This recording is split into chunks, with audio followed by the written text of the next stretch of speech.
ओम श्री गणेशाय नमः। शिव महापुराण की कथा, रुद्र संहिता, तृतीय, पार्वती खंड। कर्पूर गौरम करुणावतारम संसार सारम भुजगेन्द्रहारम सदा वसन्तं हृदयारविन्दं भवं भवानी सहितं नमामि। अथ हिमालय के स्थावर जंगम द्विविध स्वरूप एवं दिव्य तत्व का वर्णन, मीना के साथ उनका विवाह तथा मीना आदि को पूर्व जन्म में प्राप्त हुए शनकादि के शाप एवं वरदान का कथन। बोलो शंकर भगवान की जय। नारद जी ने पूछा, ब्राह्मण पिता के यज्ञ में अपने शरीर का त्याग करके दक्ष कन्या जगदम्बा सती देवी किस प्रकार गिरिराज हिमालय की पुत्री हुई, किस तरह अत्यंत उग्र तपस्या करके उन्होंने पुनः शिव को ही पति के रूप में प्राप्त किया, यह मेरा प्रश्न है। आप इस पर भली भांति और विशेष रूप से प्रकाश डालिए। ब्रह्मा जी ने कहा, मुने नारद, तुम पहले पार्वती की माता के जन्म, विवाह और अन्य भक्ति वर्धक पावन चरित्र सुनो। मुनि श्रेष्ठ, उत्तर दिशा में पर्वतों के राजा हिमवान नामक महान पर्वत हैं, जो महान तेजस्वी और समृद्धशाली हैं। उसके दो रूप प्रसिद्ध हैं, एक स्थावर और दूसरा जंगम। मैं संक्षेप से उसके सूक्ष्म स्थावर स्वरूप का वर्णन करता हूँ। वह रमणीय पर्वत नाना प्रकार के रत्नों का आकार खान है और पूर्व तथा पश्चिम समुद्र के भीतर प्रवेश करके इस तरह खड़ा है मानो भूमंडल को नापने के लिए कोई मानदंड हो।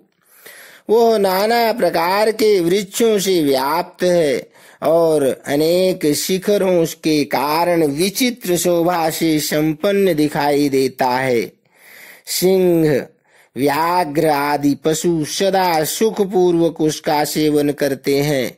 हिम का तो भंडार ही है, इसलिए अत्यंत उग्र जान पड़ता है। भांति भांति के आश्चर्यजनक दृश्यों से उसकी विचित्र शोभा होती है। देवता, ऋषि, सिद्ध और मुनि उस पर्वत का आश्रय लेकर रहते हैं। भगवान शिव को वो बहुत ही प्रिय है। तपस्या करने का स्थान है। स्वरूप से ही वह अत्यंत पवित्र और महात्माओं को भी पावन करने वाला है। तपस्या में वह अत्यंत शीघ्र सिद्धि प्रदान करता है। अनेक प्रकार के धातुओं की खान और शुभ है। वही दिव्य शरीर धारण करके सर्वांग सुंदर रमणीय देवता के रूप में भी स्थित है। भगवान शिव का अवकृत अंश है, इसीलिए वह शैलराज साधु संतों को अधिक प्रिय है। एक समय गिरिवर हिमवान ने अपनी कुल परंपरा की स्थिति और धर्म की वृद्धि के लिए देवताओं तथा पितरों का हित करने की अभिलाषा से अपना विवाह करने की इच्छा की।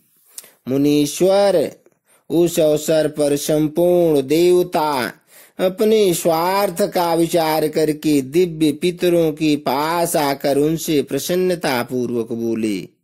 देवताओं ने कहा, पितरों, आप सब लोग प्रसन्न चित्त होकर हमारी बात सुने और यदि देवताओं का कार्य सिद्ध करना आपको भी अभीष्ट हो तो शीघ्र ही वैसा ही करें जैसा आपकी ज्येष्ठ पुत्री जो मीना नाम से प्रसिद्ध है, वह मंगल रूपिणी है।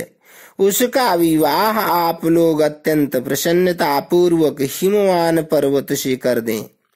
ऐसा करने पर आप सब लोगों को सर्वथा महान लाभ होगा और देवताओं के दुखों का निवारण भी पग पग पर होता रहेगा। देवताओं की यह बात सुनकर पितरों ने परस्पर विचार करके स्वीकृति दे दी और अपनी पुत्री मीना को विधि पूर्वक हिमालय के हाथ में दे दिया। उस परम मंगलमय विवाह में बड़ा उत्सव मनाया गया। मुनीश्वर नारद मीना के साथ हिमालय के शुभ विवाह का यह सुखद प्रसंग मैंने तुमसे प्रसन्नता पूर्वक कहा है। अब और क्या सुनना चाहते हो? नारद जी ने पूछा। विधे विद्वन, अब आदर पूर्वक मेरे सामने मीना की उत्पत्ति का वर्णन कीजिए। उसे किस प्रकार शाप प्राप्त हुआ था यह कहिए और मेरे संदेह का निवारण कीजिए। ब्रह्मा जी कहते हैं, मुने, मैंने अपने दक्ष नामक जिस पुत्र की पहले चर्चा की है उनके 60 कन्याएं हुई थी जो सृष्टि की उत्पत्ति में कारण बनी। नारद दक्ष ने कश्यप आदि श्रेष्ठ मुनियों के साथ उनका विवाह किया था। यह सब वृत्तांत तो तुम्हें विदित ही है। अब प्रस्तुत विषय को सुनो। उन कन्याओं में एक स्वधा नाम की कन्या थी जिसका विवाह उन्होंने पितरों के साथ किया। स्वधा की 3 पुत्रियां थी जो सौभाग्यशालिनी तथा धर्म की मूर्ति थी। उनमें से ज्येष्ठ पुत्री का नाम मीना था। मझली धन्या के नाम से प्रसिद्ध थी और सबसे छोटी कन्या का नाम कलावती था। ये सारी कन्याएं पितरों की मानसी पुत्रियां थी, उनके मन से प्रकट हुई थी। इनका जन्म किसी माता के गर्भ से नहीं हुआ था, अतएव ये अयोनिजा थी। केवल लोक व्यवहार से स्वधा की पुत्री मानी जाती थी। इनके सुंदर नामों का कीर्तन करके मनुष्य संपूर्ण अभीष्ट को प्राप्त कर लेता है। ये सदा संपूर्ण जगत की वंदनीय लोक माताएं हैं और उत्तम अभ्युदय से सुशोभित रहती हैं।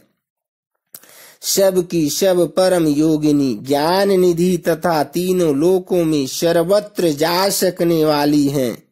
मुनीश्वर, एक समय वो तीनों बहनें भगवान विष्णु के निवास स्थान श्वेत द्वीप में उनका दर्शन करने के लिए गई। भगवान विष्णु को प्रणाम और भक्ति पूर्वक उनकी स्तुति करके वह उन्हीं की आज्ञा से वहां ठहर गई। उस समय वहां संतों का बड़ा भारी समाज एकत्र हुआ था। मुने, उसी अवसर पर मेरे पुत्र शनकादि सिद्धगण भी वहां आ गए और श्री हरि की स्तुति वंदना करके उन्हीं की आज्ञा से वहां ठहर गए। सनकादि मुनि देवताओं के आदि पुरुष और संपूर्ण लोकों में वंदित हैं। वे जब वहां आकर खड़े हुए उस समय श्वेत द्वीप के लोग उन्हें देख प्रणाम करके उठकर खड़े हो गए, परंतु ये तीनों बहनें उन्हें देख कर भी वहां नहीं उठी। इससे सनत कुमार ने उनको मर्यादा रथार्थ उन्हें स्वर्ग से दूर होकर नर स्त्री बनने का शाप दे दिया। फिर उनके प्रार्थना करने पर वो प्रसन्न हो गए और बोले। सनत कुमार ने कहा, पितरों की तीनों कन्याओं, तुम प्रसन्न चित्त होकर मेरी बात सुनो। यह तुम्हारे शोक का नाश करने वाली और सदा ही तुम्हें सुख देने वाली है। तुम में से जो ज्येष्ठ है वह भगवान विष्णु की अंशभूत हिमालय गिरी की पत्नी हो। उससे जो कन्या होगी वह पार्वती के नाम से विख्यात होगी। पितरों की दूसरी प्रिय कन्या योगिनी धन्य राजा जनक की पत्नी होगी। उसकी कन्या के रूप में महालक्ष्मी अवतीर्ण होगी जिसका नाम सीता होगा। इसी प्रकार पितरों की छोटी पुत्री कलावती द्वापर के अंतिम भाग में वृषभानु वैश्य की पत्नी होगी और उसकी प्रिय पुत्री राधा के नाम से विख्यात होगी। योगिनी मेना पार्वती जी के वरदान से अपने पति के साथ उसी शरीर से कैलाश नामक परम पद को प्राप्त हो जाएगी। धन्या तथा उनके पति जनक कुल में उत्पन्न हुए जीवन मुक्त महायोगी राजा शीरध्वज लक्ष्मी स्वरूपा सीता के प्रभाव से वैकुंठ धाम में जाएंगे। वृषभानु के साथ वैवाहिक मंगल कृत्य संपन्न होने के कारण जीवन मुक्त योगिनी कलावती भी अपनी कन्या राधा के साथ गोलोक धाम में जाएगी, इसमें संशय नहीं है। विपत्ति में पड़े बिना कहाँ किनकी महिमा प्रकट होती है। उत्तम कर्म करने वाले महात्मा पुरुषों का संकट जब टल जाता है तब उन्हें दुर्लभ सुख की प्राप्ति होती है। अब तुम लोग प्रसन्नता पूर्वक मेरी दूसरी बात भी सुनो, जो सदा सुख देने वाली है। मीना की पुत्री जगदम्बा पार्वती देवी अत्यंत दुस्सह तप करके भगवान शिव की प्रिय पत्नी बनेगी। धन्या की पुत्री सीता भगवान श्री राम जी की पत्नी होंगी और लोकाचार का आश्रय ले श्री राम के साथ विहार करेंगी। साक्षात गोलोक धाम में निवास करने वाली राधा ही कलावती की पुत्री होंगी। वह गुप्त स्नेह में बनकर श्री कृष्ण की प्रियतमा बनेंगी। ब्रह्मा जी कहते हैं, नारद, इस प्रकार साप के ब्याज से दुर्लभ वरदान देकर सबके द्वारा प्रशंसित भगवान सनत कुमार मुनि भाइयों सहित वहीं अंतर ध्यान हो गए। तात पितरों की मानसी पुत्री वे तीनों बहनें इस प्रकार साप मुक्त हो सुख पाकर तुरंत अपने घर को चली गई। इति अध्याय 1 से 2। अब तीसरे अध्याय में देवताओं का हिमालय के पास जाना और उनसे सत्कृत हो उन्हें उमाराधन की विधि बता स्वयं भी एक सुंदर स्थान में जाकर उनकी स्तुति करना। नारद जी बोले, महामते, आपने मीना के पूर्व जन्म की यह शुभ एवं अद्भुत कथा कही है। उनके विवाह का प्रसंग भी मैंने सुन लिया। अब आगे के उत्तम चरित्र का वर्णन कीजिए। ब्रह्मा जी ने कहा, नारद, जब मीना के साथ विवाह करके हिमवान अपने घर को गए तब तीनों लोकों में बड़ा भारी उत्सव मनाया गया। हिमालय भी अत्यंत प्रसन्न हो मीना के साथ अपने सुखदायक सदन में निवास करने लगे। मुने, उस समय श्री विष्णु आदि समस्त देवता और महात्मा मुनि गिरिराज के पास गए। उन सब देवताओं को आया देख महान हिमगिरि ने प्रशंसा पूर्वक उन्हें प्रणाम किया और अपने भाग्य की सराहना करते हुए भक्ति भाव से उन सब का आदर सत्कार किया। हाथ जोड़ मस्तक झुकाकर वे बड़े प्रेम से स्तुति करने को उद्यत हुए। शैलराज के शरीर में महान रोमांच हो आया। उनके नेत्रों से प्रेम के आंसू बहने लगे। मुने, हिमशैल ने प्रसन्न मन से अत्यंत प्रेम पूर्वक प्रणाम किया और विनीत भाव से खड़े हो श्री विष्णु आदि देवताओं से कहा। हिमालय बोले, आज मेरा जन्म सफल हो गया। मेरी बड़ी भारी तपस्या सफल हुई। आज मेरा ज्ञान सफल हुआ और आज मेरी सारी क्रियाएं सफल हो गई। आज मैं धन्य हुआ। मेरी सारी भूमि धन्य हुई। मेरा कुल धन्य हुआ। मेरी स्त्री तथा मेरा सब कुछ धन्य हो गया। इसमें संशय नहीं है, क्योंकि आप सब महान देवता एक साथ मिलकर एक ही समय यहाँ पधारे हैं। मुझे अपना सेवक समझकर प्रसन्नता पूर्वक उचित कार्य करने के लिए आज्ञा दें। हिमगिरी का यह वचन सुनकर वे सब देवता बड़े प्रसन्न हुए और अपने कार्य की सिद्धि मनाते हुए बोले। देवताओं ने कहा, महाप्राज्ञ हिमाचल, हमारा हितकारक वचन सुनो।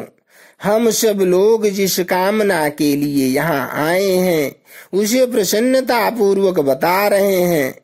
गिरिराज, पहले जो जगदम्बा उमा दक्ष कन्या सती के रूप में प्रकट हुई थी और रुद्र पत्नी होकर सुदीर्घ काल तक इस भूतल पर क्रीड़ा करती रही, वही जगदम्बा, वही अंबिका सती अपने पिता से अनादर पाकर अपनी प्रतिज्ञा का स्मरण करके यज्ञ में शरीर त्याग अपने परम धाम को पधार गई। हिमगिरे, वह कथा लोक में विख्यात है और तुम्हें भी विदित है। यदि वह सती पुनः तुम्हारे घर में प्रकट हो जाए तो देवताओं का महान लाभ हो सकता है। ब्रह्मा जी कहते हैं, श्री विष्णु आदि देवताओं की यह बात सुनकर गिरिराज हिमालय मन ही मन प्रसन्न हो आदर से झुक गए और बोले, प्रभो, ऐसा हो तो बड़े सौभाग्य की बात है। तदनंतर वे देवता उन्हें बड़े आदर से उमा को प्रसन्न करने की विधि बताकर स्वयं सदाशिव पत्नी उमा की शरण में गए। एक सुंदर स्थान में स्थित हो समस्त देवताओं ने जगदम्बा का स्मरण किया और बारंबार प्रणाम करके वे वहां श्रद्धा पूर्वक उनकी स्तुति करने लगे। देवता बोले, शिवलोक में निवास करने वाली देवी उमे, हे जगदम्बे, सदा शिव प्रिये दुर्गे, हे महेश्वरी, हम आपको नमस्कार करते हैं। आप पावन शांत स्वरूप श्री शक्ति हैं, परम पावन पुष्टि हैं, अव्यक्त प्रकृति और महत्त्व ये आपके ही रूप हैं। हम भक्ति पूर्वक आपको नमस्कार करते हैं। आप कल्याणमयी शिवा हैं, आपके हाथ भी कल्याणकारी हैं। आप शुद्ध, स्थूल, सूक्ष्म और सबका परमाश्रय हैं। अंतर विद्या और सुविद्या से अत्यंत प्रसन्न रहने वाली आप देवी को हम प्रणाम करते हैं। आप श्रद्धा हैं, आप धृति हैं, आप श्री हैं और आप ही शिव में व्याप्त रहने वाली देवी हैं। आप ही सूर्य की किरणें हैं और आप ही अपने प्रपंच को प्रकाशित करने वाली हैं। ब्रह्मांड रूप शरीर में और जगत के जीवों में रहकर जो ब्रह्मा से लेकर तृण पर्यंत संपूर्ण जगत की पुष्टि करती हैं, उन आदि देवी को हम नमस्कार करते हैं। आप ही वेद माता गायत्री हैं, आप ही सावित्री हैं, आप ही सरस्वती हैं, आप ही संपूर्ण जगत के लिए वार्ता नामक वृत्ति हैं और आप ही धर्म स्वरूपा वेदत्रयी हैं। आप ही संपूर्ण भूतों में निद्रा बनकर रहती हैं, उनकी सुधा और तृप्ति भी आप ही हैं। आप ही तृष्णा, कांति, छवि, दृष्टि और सदा संपूर्ण आनंद को देने वाली हैं। आप ही पुण्यकर्ताओं के यहाँ लक्ष्मी बनकर रहती हैं और आप ही पापियों के घर सदा ज्येष्ठा लक्ष्मी की बड़ी बहन दरिद्रता के रूप में वास करती हैं। आप ही संपूर्ण जगत की शांति हैं। आप ही धारण करने वाली धात्री एवं प्राणों का पोषण करने वाली शक्ति हैं। आप ही पांचों भूतों के सार तत्व को प्रकट करने वाली तत्व स्वरूपा हैं।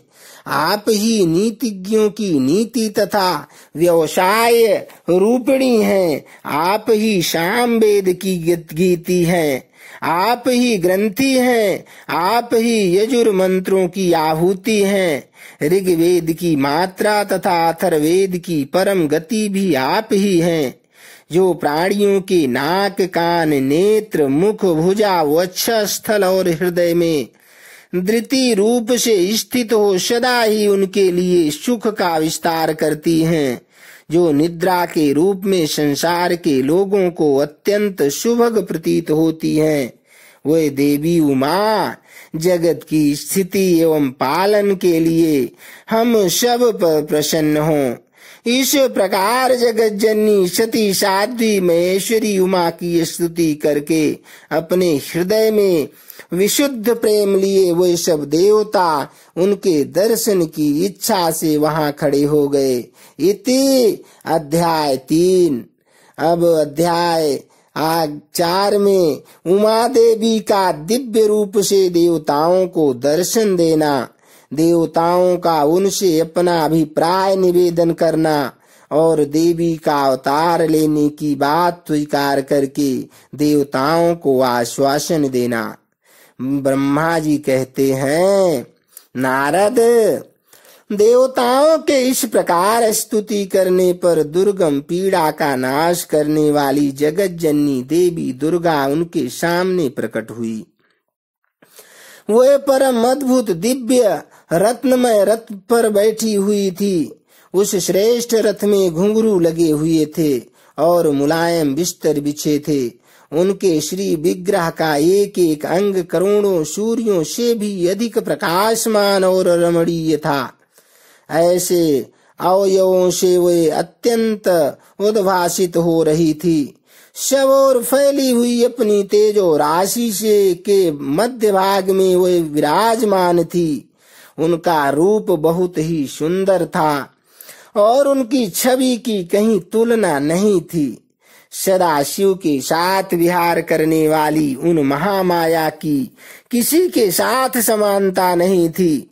शिवलोक में निवास करने वाली वह देवी त्रिविध चिन्मय गुणों से युक्त थी। प्राकृत गुणों का अभाव होने से उन्हें निर्गुणा कहा जाता है। वह नित्य रूपा हैं। वह दुष्टों पर प्रचंड कोप करने के कारण चंडी कहलाती हैं, परंतु स्वरूप से शिवा कल्याणमयी हैं। सबकी संपूर्ण पीड़ाओं का नाश करने वाली तथा संपूर्ण जगत की माता हैं। वही प्रलय काल में महानिद्रा होकर सबको अपने अंक में सुला लेती हैं तथा वे समस्त स्वजनों भक्तों का संसार सागर से उद्धार कर देती हैं। शिवा देवी की तेजो राशि के प्रभाव से देवता उन्हें अच्छी तरह देख न सके। तब उनके दर्शन की अभिलाषा से देवताओं ने फिर उनका स्तवन किया। तदनंतर दर्शन की इच्छा रखने वाले विष्णु आदि सब देवता उन जगदम्बा की कृपा पाकर वहां उनका सुस्पष्ट दर्शन कर सके। इसके बाद देवता बोले, अंबिके महादेवी, हम सदा आपके दास हैं। आप प्रसन्नता पूर्वक हमारा निवेदन सुने। पहले आप दक्ष की पुत्री रूप से अवतीर्ण हो लोक में रुद्रदेव की वल्लभा हुई थी। उस समय आपके ब्रह्मा जी के दूसरे देवताओं के महान दुख का निवारण किया था। तदनंतर पिता से अनादर पाकर अपनी की हुई प्रतिज्ञा के अनुसार अपने शरीर को त्याग दिया और स्वधाम में पधार आई। इससे भगवान हर को भी बड़ा दुख हुआ। महेश्वरी, आपके चले आने से देवताओं का कार्य पूर्ण नहीं हुआ, अतः हम देवता और मुनि व्याकुल होकर आपकी शरण में आए हैं। महेशानी, शिवे, आप देवताओं का मनोरथ पूर्ण करें, जिससे सनत कुमार का वचन सफल हो। देवी, आप भूतल पर अवतीर्ण हो, पुनः रुद्रदेव की पत्नी होइए और यथा योग्य ऐसी लीला कीजिए जिससे देवताओं को सुख प्राप्त हो। देवी, इससे कैलाश पर्वत पर निवास करने वाले रुद्रदेव भी सुखी होंगे। आप ऐसी कृपा करें जिससे सब सुखी हों और सबका सारा दुख नष्ट हो जाए। ब्रह्मा जी कहते हैं, नारद, ऐसा कहकर विष्णु आदि सब देवता प्रेम में मग्न हो गए और भक्ति से विनम्र होकर चुपचाप खड़े रहे। देवताओं की यह स्तुति सुनकर शिवा देवी को भी बड़ी प्रसन्नता हुई। उसके हेतु का विचार करके अपने प्रभु शिव का स्मरण करती हुई भक्त वत्सला दयामयी उमा देवी उस समय विष्णु आदि देवताओं को संबोधित करके हंसकर बोली। उमा ने कहा, हे हरे, हे विधे और हे देवताओं तथा मुनियों, तुम सब लोग अपने मन से व्यथा को निकाल दो और मेरी बात सुनो। मैं तुम पर प्रसन्न हूँ, इसमें संशय नहीं है। सब लोग अपने अपने स्थान को जाओ और चिरकाल तक सुखी रहो। मैं अवतार ले मीना की पुत्री होकर उन्हें सुख दूंगी और रुद्रदेव की पत्नी हो जाऊंगी। यह मेरा अत्यंत गुप्त मत है। भगवान शिव की लीला अद्भुत है, वह ज्ञानियों को भी मोह में डालने वाली है। देवताओं, उस यज्ञ में जाकर पिता के द्वारा अपने स्वामी का अनादर देख। जब से मैंने दक्ष जनित शरीर को त्याग दिया है, तभी से मेरे स्वामी कालाग्नि रुद्रदेव तत्काल दिगंबर हो गए। वे मेरी ही चिंता में डूबे रहते हैं। उनके मन में यह विचार उठा करता है कि धर्म को जानने वाली सती मेरा रोष देख कर पिता के यज्ञ में गई और वहां मेरा अनादर देख मुझ में प्रेम होने के कारण उसने अपना शरीर त्याग दिया। यही सोचकर वे घर बार छोड़कर अलौकिक वेश धारण करके योगी हो गए। मेरी स्वरूप भूता सती के वियोग को वे महेश्वर सहन न कर सके। देवताओं, भगवान रुद्र की भी यह अत्यंत इच्छा है कि भूतल पर मीना और हिमाचल के घर में मेरा अवतार हो, क्योंकि वे पुनः मेरा पाणी ग्रहण करने की अधिक अभिलाषा रखते हैं। अतः मैं रुद्रदेव के संतोष के लिए अवतार लूंगी और लौकिक गति का आश्रय लेकर हिमालय पत्नी मीना की पुत्री होंगी। ब्रह्मा जी कहते हैं, नारद, ऐसा कहकर जगदम्बा शिवा उस समय समस्त देवताओं के देखते देखते ही अदृश्य हो गई और तुरंत अपने लोक में चली गई। तदनंतर हर्ष से भरे हुए विष्णु आदि समस्त देवता और मुनि उस दिशा को प्रणाम करके अपने धाम को चले गए। इति अध्याय 4। अब आगे अध्याय 5 में मीना को प्रत्यक्ष दर्शन देकर शिवा देवी का उन्हें अभीष्ट वरदान से संतुष्ट करना तथा मीना से मैनाक का जन्म। नारद जी ने पूछा, पिताजी, जब देवी दुर्गा अंतर ध्यान हो गई और देवगण अपने अपने धाम को चले गए, उसके बाद क्या हुआ? ब्रह्मा जी ने कहा कि मेरे पुत्रों में श्रेष्ठ विप्रवर नारद, जब विष्णु आदि देव समुदाय हिमालय और मीना को देवी की आराधना का उपदेश दे चले गए, तब गिरिराज हिमाचल और मीना दोनों दंपत्ति ने बड़ी भारी तपस्या आरंभ की। वे दिन रात शंभु और शिवा का चिंतन करते हुए भक्ति युक्त चित्त से नित्य उनकी सम्यक रीति से आराधना करने लगे। हिमवान की पत्नी मीना बड़ी प्रसन्नता से शिव सहित शिवा देवी की पूजा करने लगी। वे उन्हीं के संतोष के लिए सदा ब्राह्मणों को दान देती रहती थी। मन में संतान की कामना ले मीना चैत्र मास के आरंभ से लेकर 27 वर्षों तक प्रतिदिन तत्परता पूर्वक शिवा देवी की पूजा और आराधना में लगी रही। वह अष्टमी को उपवास करके नवमी को लड्डू, बलि सामग्री, पीठी खीर और गंध पुष्प आदि देवी को भेंट करती थी। गंगा के किनारे औषधि पृष्ठ में उमा की मिट्टी की मूर्ति बनाकर नाना प्रकार की वस्तुएं समर्पित करके उसकी पूजा करती थी। मीना देवी कभी निराहार रहती, कभी व्रत के नियमों का पालन करती, कभी जल पीकर रहती और कभी हवा पीकर ही रह जाती थी। विशुद्ध तेज से दमकती हुई दीप्तिमती मीना ने प्रेम पूर्वक शिवा में चित्त लगाए 27 वर्ष व्यतीत कर दिए। 27 वर्ष पूरे होने पर जगन्मयी शंकर कामनी जगदम्बा उमा अत्यंत प्रसन्न हुई। मेना की उत्तम भक्ति से संतुष्ट हो वह परमेश्वरी देवी उन पर अनुग्रह करने के लिए उनके सामने प्रकट हुई। तेजो मंडल के बीच में विराजमान तथा दिव्य अवयवों से संयुक्त उमा देवी प्रत्यक्ष दर्शन दे मेना से हंसती हुई बोली। देवी ने कहा, गिरिराज हिमालय की रानी महासाध्वी मेना, मैं तुम्हारी तपस्या से बहुत प्रसन्न हूँ। तुम्हारे मन में जो अभिलाषा हो उसे कहो। मेना, तुमने तपस्या, व्रत और समाधि के द्वारा जिस जिस वस्तु के लिए प्रार्थना की है वह सब मैं तुम्हें दूंगी। तब मेना ने प्रत्यक्ष प्रकट हुई कालिका देवी को देखकर प्रणाम किया और इस प्रकार कहा।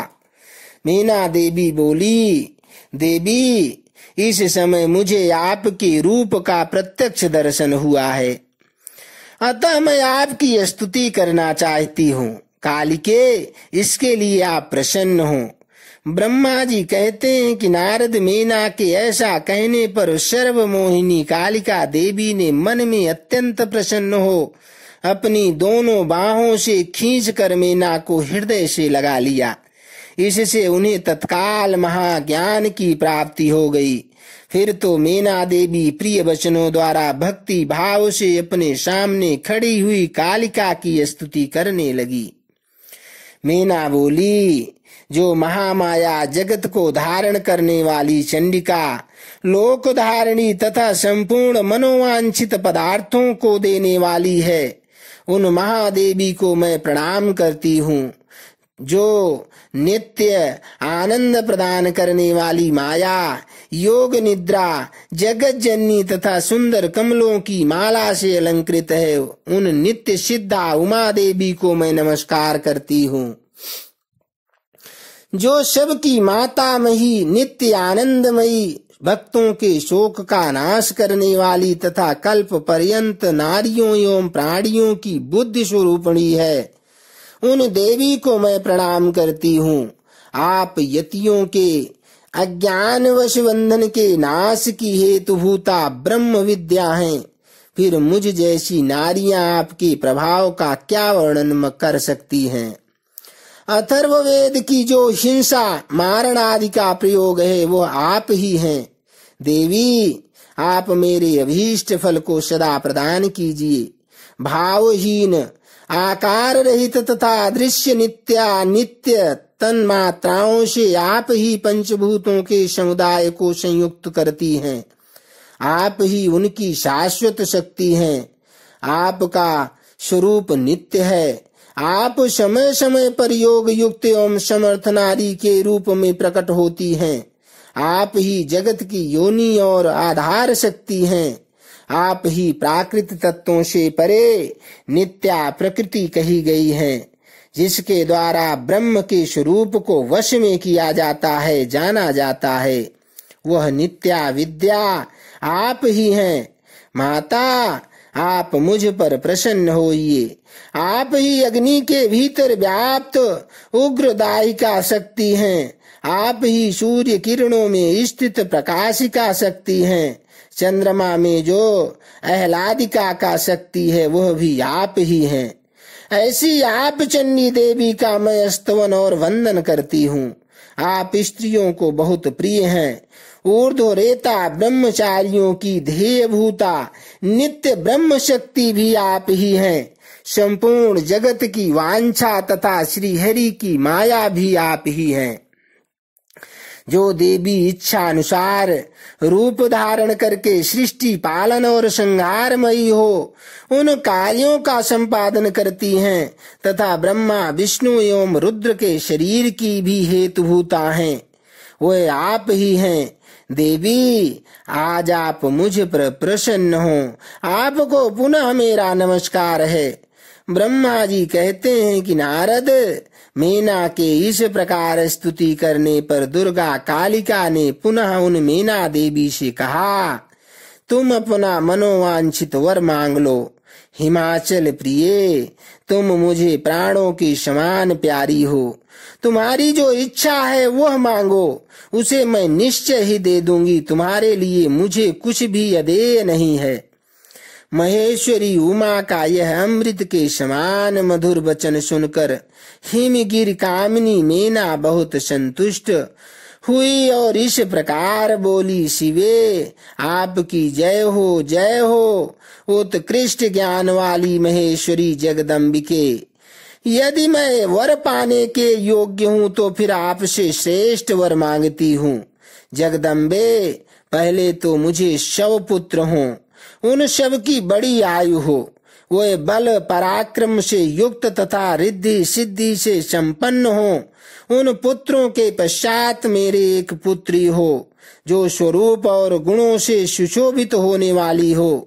वह दोनों कुलों को आनंद देने वाली तथा तीनों लोकों में पूजित हो। जगदम्बिके, शिवे आप ही देवताओं का कार्य सिद्ध करने के लिए मेरी पुत्री तथा रुद्रदेव की पत्नी होइए और तदानुसार लीला करिए। ब्रह्मा जी कहते हैं, नारद, मीना की बात सुनकर प्रसन्न हृदया देवी उमा ने उनके मनोरथ को पूर्ण करने के लिए मुस्कुरा कर कहा। देवी बोली, पहले तुम्हें 100 बलवान पुत्र प्राप्त होंगे, उनमें भी एक सबसे अधिक बलवान और प्रधान होगा, जो सबसे पहले उत्पन्न होगा। तुम्हारी भक्ति से संतुष्ट हो मैं स्वयं तुम्हारे यहाँ पुत्री के रूप में अवतीर्ण होऊंगी और समस्त देवताओं से सेवित हो उनका कार्य सिद्ध करूंगी। ऐसा कहकर जगत धात्री परमेश्वरी कालिका शिवा मेनका के देखते देखते वहां अदृश्य हो गई। तात महेश्वरी से अभीष्ट वर पाकर मेनका को भी अपार हर्ष हुआ। उनका तपस्या जनित सारा क्लेश नष्ट हो गया। मुने, फिर काल क्रम से मेना के गर्भ रहा और प्रतिदिन बढ़ने लगा। समयानुसार उसने एक उत्तम पुत्र को उत्पन्न किया, जिसका नाम मैनाक था। उसने समुद्र के साथ उत्तम मैत्री बांधी। वह अद्भुत पर्वत नागवधुओं के उपभोग का स्थल बना हुआ है। उसके समस्त अंग श्रेष्ठ हैं। हिमाचल के 100 पुत्रों में वह सबसे श्रेष्ठ और महान बल पराक्रम से संपन्न है। अपने से या अपने बाद प्रकट हुए समस्त पर्वतों में एकमात्र मैनाक ही पर्वत राज के पद पर प्रतिष्ठित है। इति अध्याय 5। अब आगे 6ठे अध्याय में देवी उमा का हिमवान के हृदय तथा मीना के गर्भ में आना, गर्भावस्था देवी का देवताओं द्वारा स्तवन, उनका दिव्य रूप में प्रादुर्भाव, माता मीना से बातचीत तथा नवजात कन्या के रूप में परिवर्तित होना। ब्रह्मा जी कहते हैं कि नारद, तदनंतर मीना और हिमालय आदर पूर्वक देव कार्य की सिद्धि के लिए कन्या प्राप्ति के हेतु वहां जगत जननी भगवती उमा का चिंतन करने लगे, जो प्रसन्न होने पर संपूर्ण अभीष्ट वस्तुओं को देने वाली हैं। वह महेश्वरी उमा अपने पूर्ण अंश से गिरिराज हिमवान के चित्त में प्रविष्ट हुई। इससे उनके शरीर में अपूर्व एवं सुंदर प्रभा उतर आई। वह आनंद मग्न हो अत्यंत प्रकाशित होने लगे। उस अद्भुत तेजो राशि से संपन्न महामना हिमालय अग्नि के समान अदृश्य हो गए थे। तत्पश्चात सुंदर कल्याणकारी समय में गिरिराज हिमालय ने अपनी प्रिया मीना के उदर में शिवा के उस परिपूर्ण अंश का आधान किया। इस तरह गिरिराज की पत्नी मीना ने हिमवान के हृदय में विराजमान करुणा निधान देवी की कृपा से सुख दायक गर्भ धारण किया। संपूर्ण जगत की निवास भूता देवी के गर्भ में आने से गिरि प्रिया मीना सदा तेजो मंडल के बीच में स्थित होकर अधिक शोभा पाने लगी। अपनी प्रिया शुभांगी मीना को देखकर गिरिराज हिमवान बड़ी प्रसन्नता का अनुभव करने लगे। गर्भ में जगदम्बा के आ जाने से वह महान तेज से संपन्न हो गई थी। मुने, उस अवसर में विष्णु आदि देवता और मुनियों ने वहां आकर गर्भ में निवास करने वाली शिवा देवी की स्तुति की और तदनंतर महेश्वरी की नाना प्रकार से स्तुति करके प्रसन्न चित्त हुए। वे सब देवता अपने अपने धाम को चले गए। जब 9वां महीना बीत गया और 10वां भी पूरा हो चला, तब जगदम्बा कालिका ने समय पूर्ण होने पर गर्भस्थ शिशु की जो गति होती है उसी को धारण किया, अर्थात जन्म ले लिया। उस अवसर पर आद्या शक्ति सती साध्वी शिवा पहले मीना के सामने अपने रूप ही में प्रकट हुई। वसंत ऋतु में चैत्र मास की 9वीं तिथि को मृगशिरा नक्षत्र में आधी रात के समय चंद्रमंडल से आकाश गंगा की भांति मेनका के उदर से देवी शिवा का अपने ही स्वरूप में प्रादुर्भाव हुआ। उस समय संपूर्ण संसार में प्रसन्नता छा गई। अनुकूल हवा चलने लगी जो सुंदर सुगंधित एवं गंभीर थी। उस समय जल की वर्षा के साथ फूलों की वृष्टि हुई। विष्णु आदि सब देवता वहां आए। सब ने सुखी होकर प्रसन्नता के साथ जगदम्बा के दर्शन किए और शिवलोक में निवास करने वाली दिव्य रूपा महामाया शिव कामनी की मंगलमयी कालिका माता का स्तवन किया। नारद, जब देवता लोग स्तुति करके चले गए तब मेनका उस समय प्रकट हुई।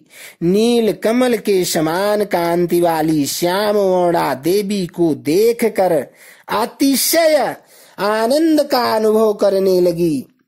देवी के उस दिव्य रूप का दर्शन करके गिरी प्रिया मीना को ज्ञान प्राप्त हो गया। वह उन्हें मैं परमेश्वरी समझकर अत्यंत हर्ष से उल्लसित हो उठी और संतोष पूर्वक बोली। मीना ने कहा, जगदम्बे, हे महेश्वरी, आपने बड़ी कृपा की जो मेरे सामने प्रकट हुई। अंबिके, आपकी बड़ी शोभा हो रही है। शिवे, आप संपूर्ण शक्तियों में आद्या शक्ति तथा तीनों लोकों की जननी हैं। हे देवी, आप भगवान शिव को सदा ही प्रिय हैं तथा संपूर्ण देवताओं से प्रशंसित पराशक्ति हैं। हे महेश्वरी, आप कृपा करें और इसी रूप से मेरे ध्यान में स्थित हो जाएं। साथ ही मेरी पुत्री के अनुरूप प्रत्यक्ष दर्शिनीय रूप धारण करें। ब्रह्मा जी कहते हैं, नारद, पर्वत पत्नी मीना की यह बात सुनकर अत्यंत प्रसन्न हुई शिवा देवी ने उस गिरी प्रिया को इस प्रकार उत्तर दिया। देवी बोली, मीना, तुमने पहले तत्परता पूर्वक मेरी बड़ी सेवा की थी। उस समय तुम्हारी भक्ति से प्रसन्न हो मैं वर देने के लिए तुम्हारे निकट आई। वर मांगो। मेरी इस वाणी को सुनकर तुमने जो वर मांगा वह इस प्रकार है, महादेवी, आप मेरी पुत्री हो जाएं और देवताओं का हित साधन करें। तब मैंने तथास्तु कहकर तुम्हें सादर यह वर दे दिया और मैं अपने धाम को चली गई। गिरि कामनी, उस वर के अनुसार समय पाकर आज मैं तुम्हारी पुत्री हुई हूँ। आज मैंने जो दिव्य रूप का दर्शन कराया है इसका उद्देश्य इतना ही है कि तुम्हें मेरे स्वरूप का स्मरण हो जाए। अन्यथा मनुष्य रूप में प्रकट होने पर मेरे विषय में तुम अनजान ही बनी रहती। अब तुम दोनों दंपत्ति पुत्री भाव से अथवा दिव्य भाव से मेरा निरंतर चिंतन करते हुए मुझ में स्नेह रखो। इससे मेरी उत्तम गति प्राप्त होगी। मैं पृथ्वी पर अद्भुत लीला करके देवताओं का कार्य सिद्ध करूंगी। भगवान शंभु की पत्नी होंगी और सज्जनों का संकट से उद्धार करूंगी। ऐसा कहकर जगन माता शिवा चुप हो गई और उसी क्षण माता के देखते देखते प्रसन्नता पूर्वक नवजात पुत्री के रूप में परिवर्तित हो गई। इति अध्याय 6। अब 7वें अध्याय में पार्वती का नामकरण और विद्याध्ययन, नारद का हिमवान के यहाँ जाना, पार्वती का हाथ देखकर भावी फल बताना, चिंतित हुए हिमवान को आश्वासन दे पार्वती का विवाह शिव जी के साथ करने को कहना और उनके संदेह का निवारण करना। ब्रह्मा जी कहते हैं, नारद, मीना के सामने महातेजस्विनी कन्या होकर लौकिक गति का आश्रय ले वो रोने लगी।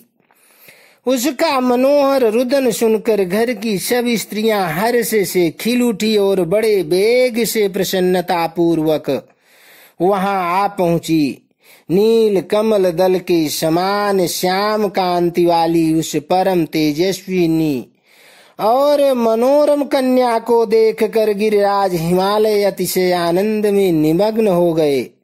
तदनंतर सुंदर मुहूर्त में मुनियों के साथ हिमवान ने अपनी पुत्री के काली आदि सुखदायक नाम रखे। देवी शिवा गिरिराज के भवन में दिनों दिन बढ़ने लगी। ठीक उसी तरह जैसे वर्षा के समय में गंगा जी की जल राशि और शरद ऋतु के शुक्ल पक्ष में चांदनी बढ़ती है। सुशीलता आदि गुणों से संयुक्त तथा बंधुजनों की प्यारी उस कन्या को कुटुंब के लोग अपने कुल के अनुरूप पार्वती नाम से पुकारने लगे। माता ने कालिका को उमा अरि तपस्या मत कर कहकर तप करने से रोका था। मुने इसलिए वह सुंदर मुख वाली गिरिराज नंदिनी आगे चलकर लोक में उमा के नाम से विख्यात हो गई।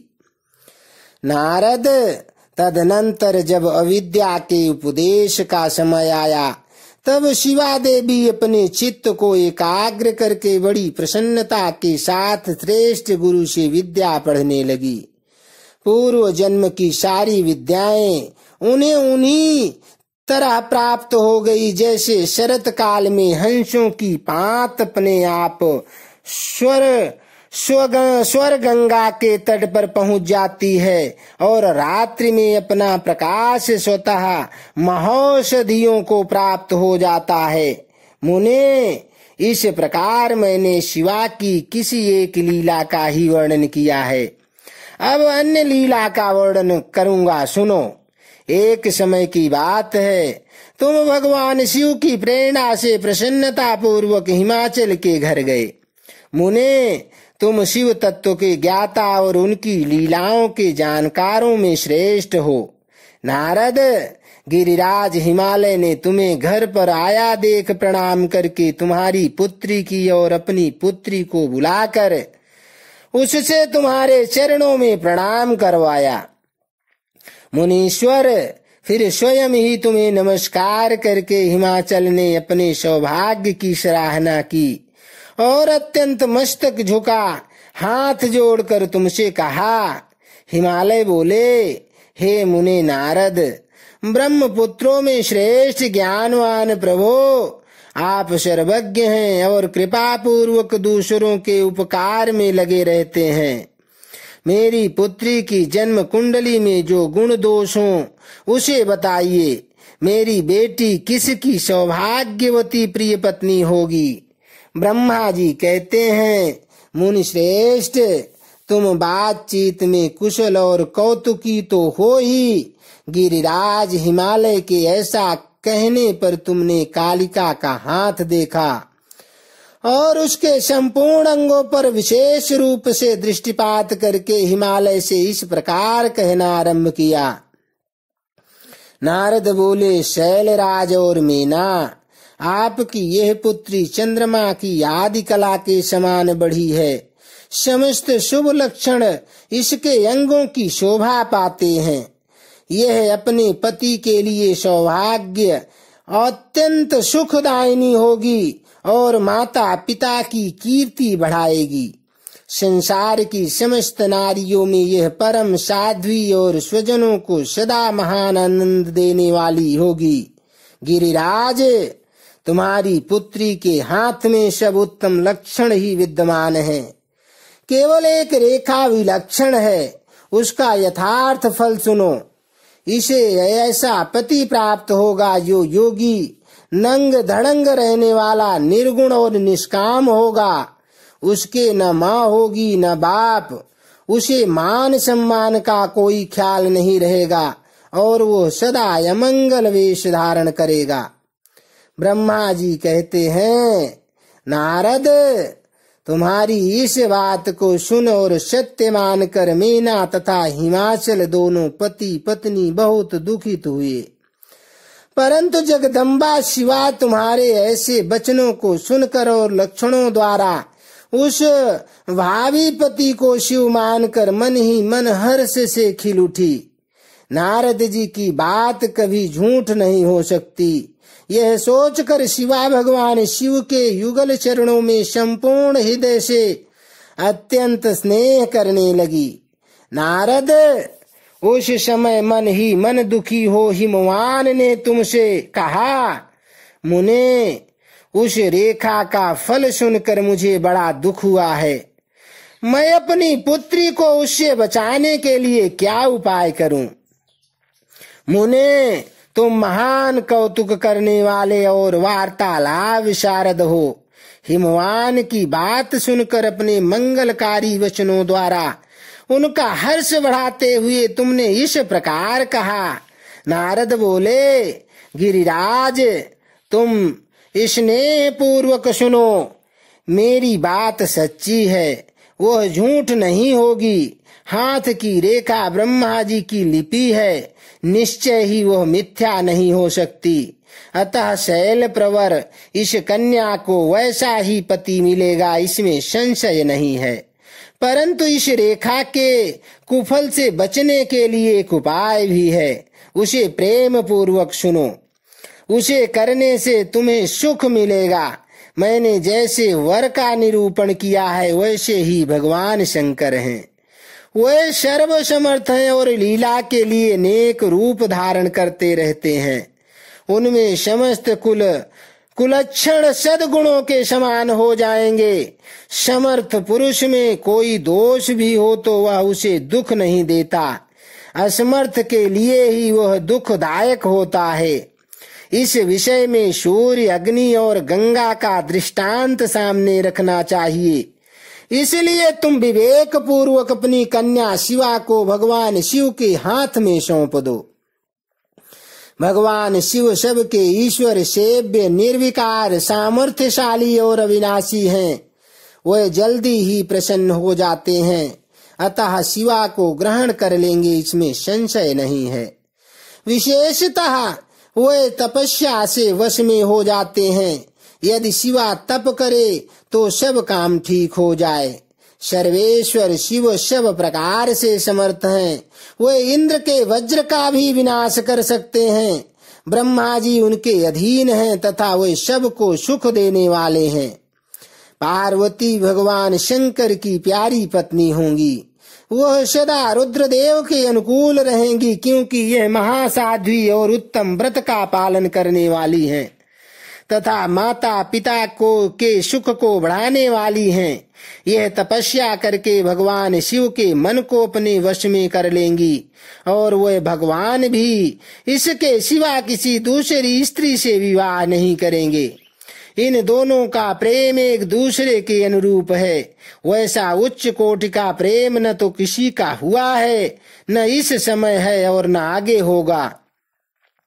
गिरिश्रेष्ठ, इन्हें देवताओं के कार्य करने हैं। उनके जो जो काम नष्ट प्राय हो गए हैं उन सब का इनके द्वारा पुनः उज्जीवन या उद्धार होगा।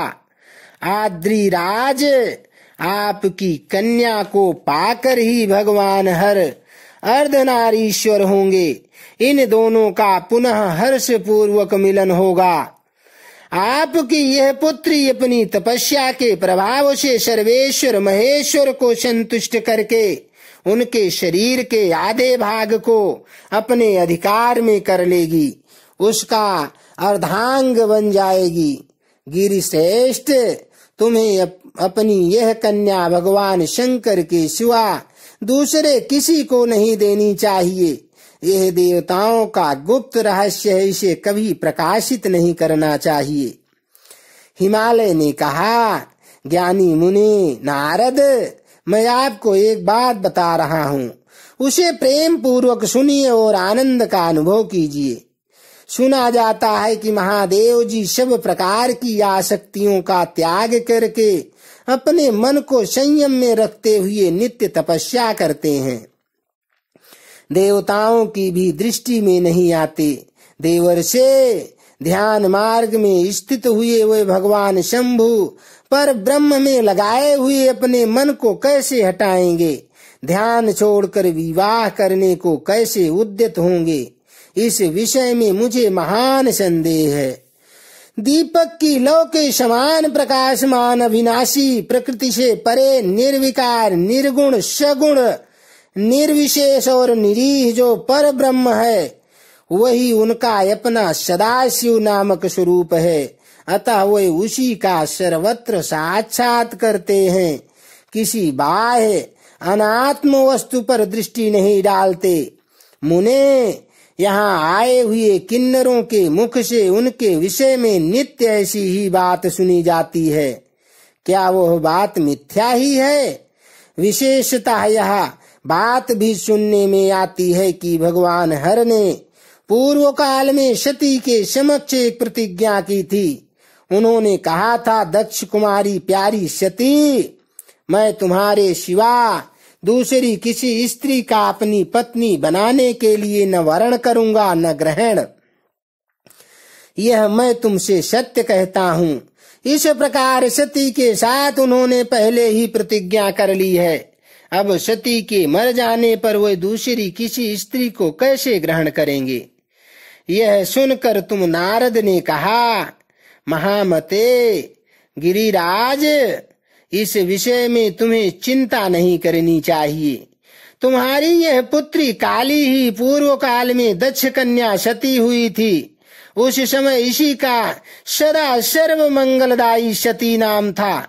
वह सती दक्ष कन्या होकर रुद्र की प्यारी पत्नी हुई थी। उन्होंने पिता के यज्ञ में अनादर पाकर तथा भगवान शंकर का भी अपमान हुआ देख क्रोध पूर्वक अपने शरीर को त्याग दिया था।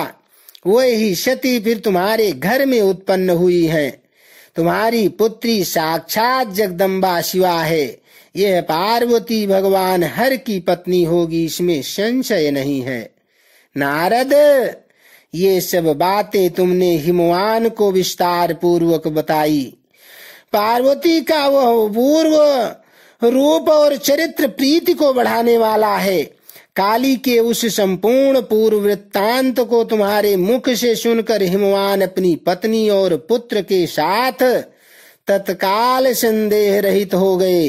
इसी तरह तुम्हारे मुख से अपनी उस पूर्व कथा को सुनकर काली ने लज्जा के मारे मस्तक झुका लिया और उसके मुख पर मंद मुस्कान की प्रभा फैल गई। गिरिराज, हिमालय पार्वती के उस चरित्र को सुनकर उसके माथे पर हाथ फेरने लगे और मस्तक सूंघ कर उसे अपने आसन के पास ही बिठा लिया। नारद, इसके पश्चात तुम उसी क्षण प्रसन्नता पूर्वक स्वर्गलोक को चले गए और गिरिराज हिमवान भी मन ही मन मनोहर आनंद से युक्त हो अपने सर्व शक्तिशाली भवन में प्रविष्ट हो गए। इति अध्याय 7 से 8। अब 9वें अध्याय में मेना और हिमालय की बातचीत, पार्वती तथा हिमवान के स्वप्न तथा भगवान शिव से मंगल ग्रह की उत्पत्ति का प्रसंग। ब्रह्मा जी कहते हैं, नारद, जब तुम स्वर्ग लोक को चले गए तब से कुछ काल और व्यतीत हो जाने पर एक दिन मेना ने हिमवान के निकट जाकर उन्हें प्रणाम किया।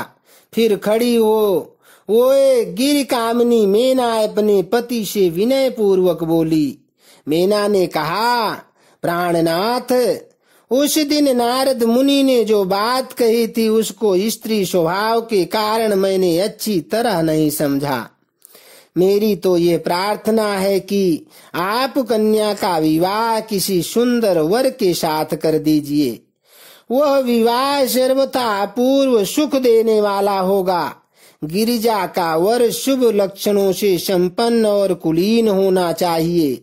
मेरी बेटी मुझे प्राणों से भी अधिक प्रिय है। वह उत्तम वर पाकर जिस प्रकार भी प्रसन्न और सुखी हो सके वैसा कीजिए। आपको मेरा नमस्कार है। ऐसा कहकर मीना अपने पति के चरणों पर गिर पड़ी। उस समय उनके मुख पर आंसुओं की धारा बह रही थी। प्राज्ञ शिरोमणि हिमवान ने उन्हें उठाया और यथावत समझाना आरंभ किया। हिमालय बोले, देवी मेनके, मैं यथार्थ और तत्व की बात बताता हूँ, सुनो। भ्रम छोड़ो, मुनि की बात कभी झूठी नहीं हो सकती। यदि बेटी पर तुम्हें स्नेह है तो उसे सादर शिक्षा दो कि वह भक्ति पूर्वक सुस्थिर चित्त से भगवान शंकर के लिए तप करे। मेनके, यदि भगवान शिव प्रसन्न होकर काली का पाणी ग्रहण कर लेते हैं तो सब शुभ ही होगा। नारद जी का यह बताया हुआ मंगल या शुभ नष्ट हो जाएगा। शिव के समीप सारे अमंगल सदा मंगल रूप हो जाते हैं। इसलिए तुम पुत्री को शिव की प्राप्ति के लिए तपस्या करने की शीघ्र शिक्षा दो।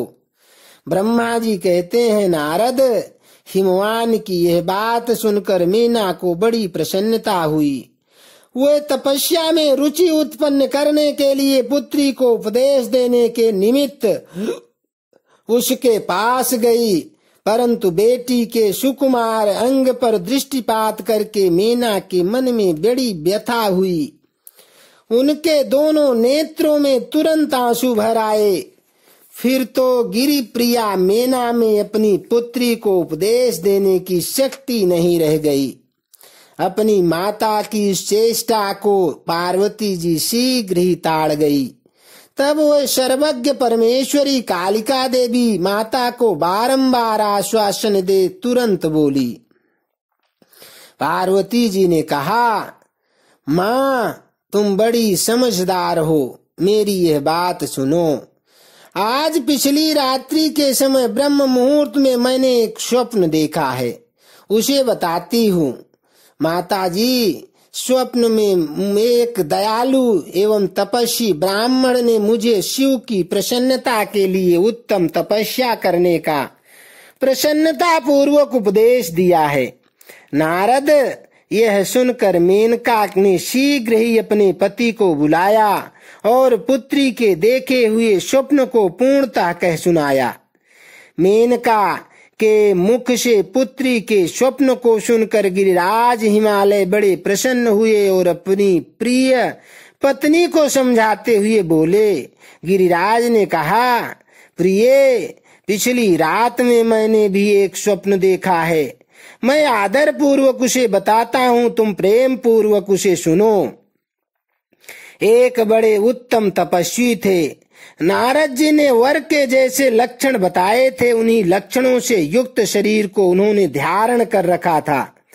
वे बड़ी प्रसन्नता के साथ मेरे नगर के निकट तपस्या करने के लिए आए। उन्हें देखकर मुझे बड़ा हर्ष हुआ और मैं अपनी पुत्री को साथ लेकर उनके पास गया। उस समय मुझे ज्ञात हुआ कि नारद जी के बताए हुए वर भगवान शंभु ये ही हैं।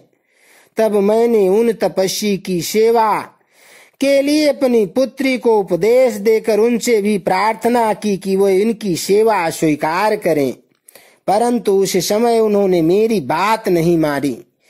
इतने में ही वहां सांख्य और वेदांत के अनुसार बहुत बड़ा विवाद छिड़ गया। तदनंतर उनकी आज्ञा से मेरी बेटी वहीं रह गई और अपने हृदय में उन्हीं की कामना रखकर भक्ति पूर्वक उनकी सेवा करने लगी। सुमुखी, यही मेरा देखा हुआ स्वप्न है जिसे मैंने तुम्हें बता दिया। अतः प्रिय, मैंने कुछ काल तक इस स्वप्न के फल की परीक्षा या प्रतीक्षा करनी चाहिए।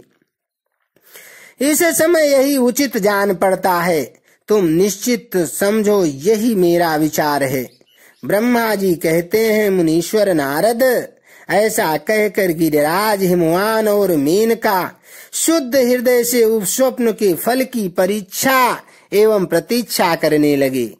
देवर्षे शिव भक्त शिरोमणे भगवान शंकर का यश परम पावन मंगलकारी भक्तिवर्धक और उत्तम है। तुम इसे आदर पूर्वक सुनो। दक्ष यज्ञ से अपने निवास स्थान कैलाश पर्वत पर आकर भगवान शंभु प्रिया विरह से कातर हो गए और प्राणों से भी अधिक प्यारी सती देवी का हृदय से चिंतन करने लगे। अपने पार्षदों को बुलाकर सती के लिए शोक करते हुए उनके प्रेम वर्धक गुणों का अत्यंत प्रीति पूर्वक वर्णन करने लगे। यह सब उन्होंने सांसारिक गति को देखने के लिए किया। फिर गृहस्थ आश्रम की सुंदर स्थिति तथा नीति रीति का परित्याग करके वे दिगंबर हो गए और सब लोकों में उन्मत्त की भांति भ्रमण करने लगे। लीला कुशल होने के कारण विरही की अवस्था का प्रदर्शन करने लगे। सती के विरह से दुखित हो कहीं भी उनका दर्शन न पाकर भक्त कल्याणकारी भगवान शंकर पुनः कैलाश गिरी पर लौट आए और मन को यत्न पूर्वक एकाग्र करके उन्होंने समाधि लगा ली, जो समस्त दुखों का नाश करने वाली है। समाधि में वो अविनाशी स्वरूप का दर्शन करने लगे। इस तरह तीनों गुणों से रहित हो भगवान शिव चिरकाल तक सुस्थिर भाव से समाधि लगाए बैठे रहे। वे प्रभु स्वयं ही माया के अधिपति निर्विकार पर ब्रह्म हैं। तदनंतर जब असंख्य वर्ष व्यतीत हो गए तब उन्होंने समाधि छोड़ी। उसके बाद तुरंत ही जो चरित्र हुआ उसे मैं तुम्हें बताता हूँ। भगवान शिव के ललाट से उस समय श्रम जनित पसीने की एक बूंद पृथ्वी पर गिरी और तत्काल एक शिशु के रूप में परिणत हो गई।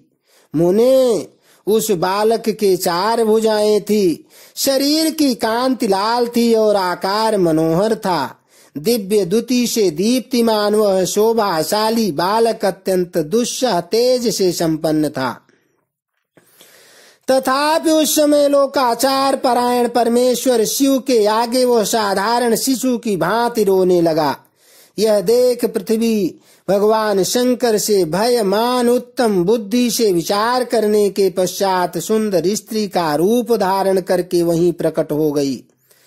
उन्होंने उस सुंदर बालक को तुरंत उठाकर अपनी गोद में रख लिया और अपने ऊपर प्रकट होने वाले दूध को ही स्तन्य के रूप में उन्हें पिलाने लगी। उन्होंने स्नेह से उसका मुख चूमा और अपना ही बालक मान हंस हंस कर उसे खेलाने लगी। परमेश्वर शिव का हित साधन करने वाली पृथ्वी देवी सच्चे भाव से स्वयं उसकी माता बन गई। संसार की सृष्टि करने वाले परम कौतुकी एवं विद्वान अंतर्यामी शंभु वह चरित्र देखकर हंस पड़े और पृथ्वी को पहचान कर उनसे बोले, धरणी, तुम धन्य हो, मेरे इस पुत्र का प्रेम पूर्वक पालन करो। यह श्रेष्ठ शिशु मुझ महातेजस्वी शंभु के श्रम जल पसीने से ही तुम्हारे ही ऊपर उत्पन्न हुआ है। वसुधे, यह प्रियकारी बालक यद्यपि मेरे श्रम जल से प्रकट हुआ है तथापि तुम्हारे नाम से तुम्हारे ही पुत्र के रूप में इसकी ख्याति होगी। यह सदा त्रिविध तापों से रहित होगा, अत्यंत गुणवान और भूमि देने वाला होगा। यह मुझे भी सुख प्रदान करेगा। तुम इसे अपनी रुचि के अनुसार ग्रहण करो। ब्रह्मा जी कहते हैं, नारद, ऐसा कहकर भगवान शिव चुप हो गए। उनके हृदय से विरह का प्रभाव कुछ कम हो गया। उनमें विरह क्या था, वे लोकाचार का पालन कर रहे थे। वास्तव में सत्पुरुषों के लिए प्रिय श्री रुद्रदेव निर्विकार परमात्मा ही हैं। शिव की उपर्युक्त आज्ञा को शिरोधार्य करके पुत्र सहित पृथ्वी देवी शीघ्र ही अपने स्थान को चली गई। उन्हें अत्यंतिक सुख मिला। वह बालक भौम नाम से प्रसिद्ध हो युवा होने पर तुरंत काशी चला गया और वहां उसने दीर्घ काल तक भगवान शंकर की सेवा की। विश्वनाथ जी की कृपा से ग्रह की पदवी पाकर वह भूमि कुमार शीघ्र ही श्रेष्ठ एवं दिव्य लोक में चले गए, जो शुक्र लोक से परे हैं। इति अध्याय 9 से 10। बोलो शंकर भगवान की जय। हर हर महादेव।